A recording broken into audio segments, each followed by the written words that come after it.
Welcome to the Leadership Decoded Podcast, where we discuss practical leadership strategies and techniques that can improve your ability to lead at work and in your everyday life. I'm your host, Dr. Will Ramey, a former U.S. Army officer and current Executive Education Adjunct Professor, Team Development Workshop Facilitator, Speaker, and Leadership Coach to Fortune 100 companies. Today's topic is all about connecting with your team members, a vital aspect of effective leadership that fosters collaboration, trust, and productivity. So whether you're a seasoned leader or just stepping into your leadership role, stay tuned for actionable strategies to build stronger connections with your team. Before we dive into those strategies, let's explore why connecting with your team members matters. Research has consistently shown that trust and stronger relationships between leaders and team members leads to higher job satisfaction and increased employee engagement. And increased employee engagement and higher job satisfaction yield higher performance results. Research and results will show that over time, higher satisfaction, organizational commitment, and engagement are positively related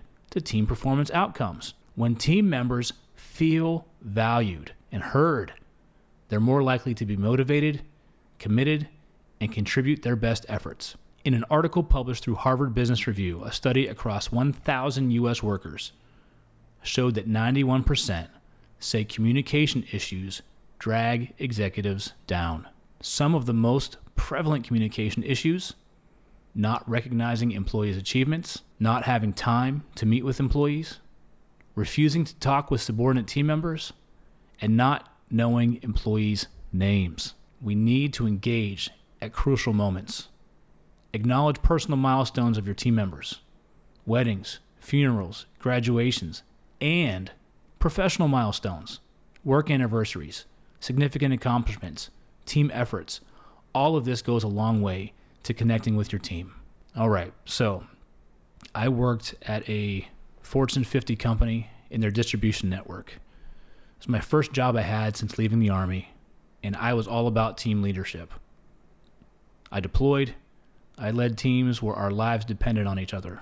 We had camaraderie and connection through the roof. It was very similar at this distribution center. It had been open for 25 years. Some people had been there since day one. People were working with their neighbors, people in their communities. And what I learned from this experience was that people didn't necessarily move. They were there. So they had worked with some of the same people for 25 plus years.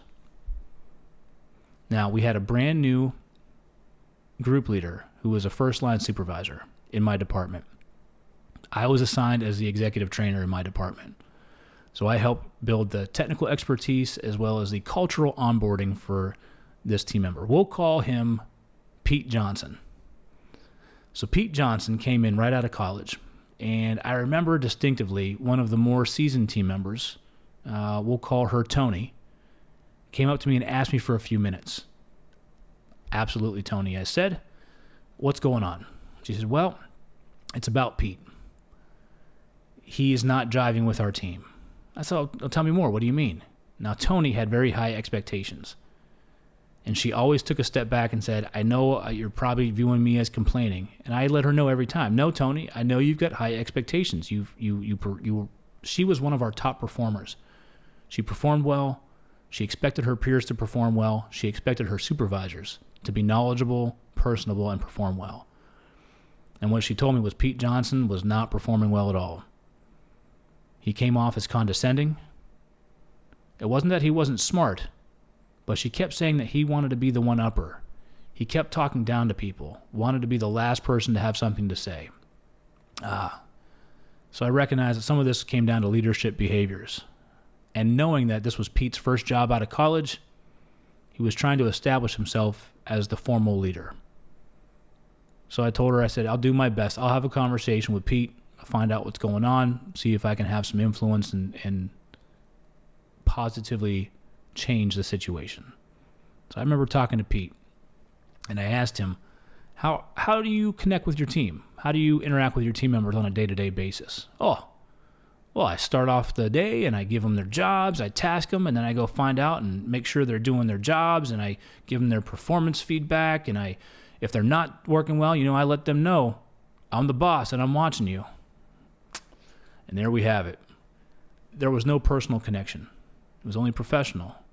It was transactional leadership. I overwatch, I direct, you perform. So I asked Pete, well, how do you think your team knows that you're the boss? Oh, I tell them. It's in my title. I said, how else do you think they know that you're the boss? And he gave me a puzzled look. I said, where do you stand when you give your startup meeting? Well, I stand in front of my team. I said, do they have to know that you're the boss if you're standing in front of them? Well, no, I guess not. I said, who gives their performance evaluations? Well, I do. Yeah. Do you have to remind them?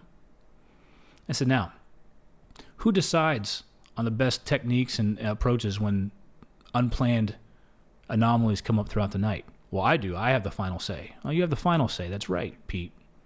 But where do you seek out information? Where do you seek out insights? Well, from my team. So I got Pete to see that it was two-way conversation, that he didn't need to rely on positional authority. He didn't need to rely on the traditional symbols and physical roadblocks and attributes of leadership. Over time, I worked with Pete a little bit more often, and I got him to see that you can be personable. You can open up and connect with people, and your team is inherently good. They want a leader to connect with them. They want a leader to be decisive, to focus on performance, but to also be there when they need him or her. Leadership is about people. It's about connecting. And my time with Pete was value added.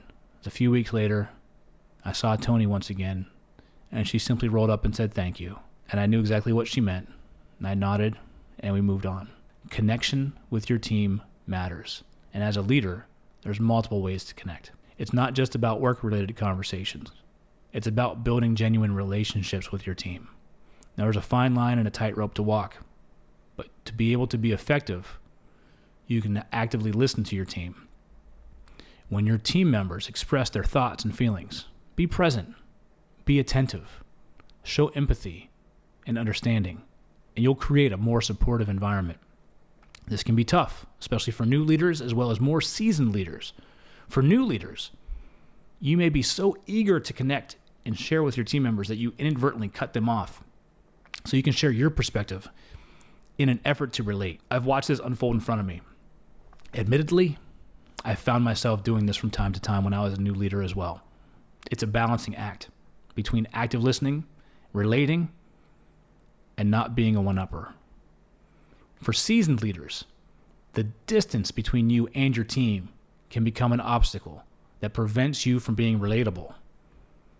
The higher you go on an organizational chart, that will shift how people around you perceive you and interact with you. I've experienced this firsthand. Within my first week of being promoted on the senior leadership team at a company I worked for, I was in a meeting and I had a somewhat intense look on my face. Now, what I have found from this conversation was that my thinking face and can be mistaken for my assertive or aggressive or upset face. I furrow my brow, I get deep in thought, I purse my lips together. How I found this out was rather comical. There was a person who was sitting across the table from me who was in the meeting with me, who happened to be a subordinate leader within our larger organization. And as we're standing at the urinals, mind you, urinal conversations, I am not a fan of. He brings up, oh, I think you were pretty upset in that meeting. And I said, well, let's finish and we can talk about this in a minute, please. So we did. We meet outside. I said, what do you mean? He goes, oh, the look on your face when so-and-so was talking. He goes, you look pretty upset. He goes, that was a pretty silly thing for them to say. And I said, whoa. I said, no, I wasn't upset at all. I was just absorbing the information. I was taking it in. I was thinking about it. And so ultimately, I thanked this person for bringing that up. But two things happened. I became aware that my body language was trying to be read. None of us are good at reading body language. I also became aware that he was merely trying to connect with me on a point and have a conversation and see what I was seeing through my eyes. As a leader, you're on stage. How you show up, your tone, your technique, how often you get out and about, how you hold yourself in meetings, when you speak, how often you speak, all of these things are watched.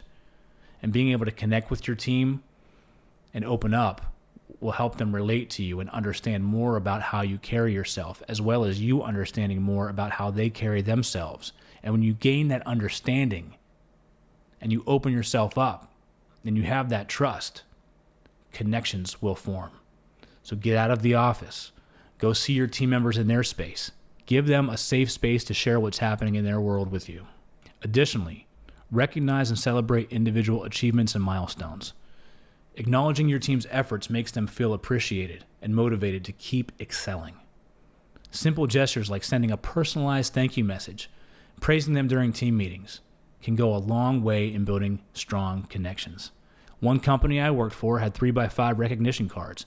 We would jot a note down, hand it out to employees on the spot. It was a very simple system. These worked so well.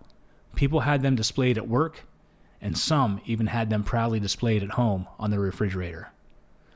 Some forms of recognition don't cost anything but a few minutes of your time, and they will build strong ties with your team members. So what are some actionable steps you can take to connect with your team starting tomorrow? These will take time. Any shift in routine and rituals takes time and discipline. Remember, it's not just a change for you, it's a change for your team too. Coffee chats. Schedule informal one-on-one coffee chats with your team members regularly. This casual setting encourages open conversations and can help you understand their aspirations and challenges. Team building activities. Plan team building activities that promote collaboration and camaraderie. This can be anything from team lunches to virtual game nights, allowing team members to bond beyond their professional roles. Feedbacks and surveys. Encourage feedback from your team and act on it.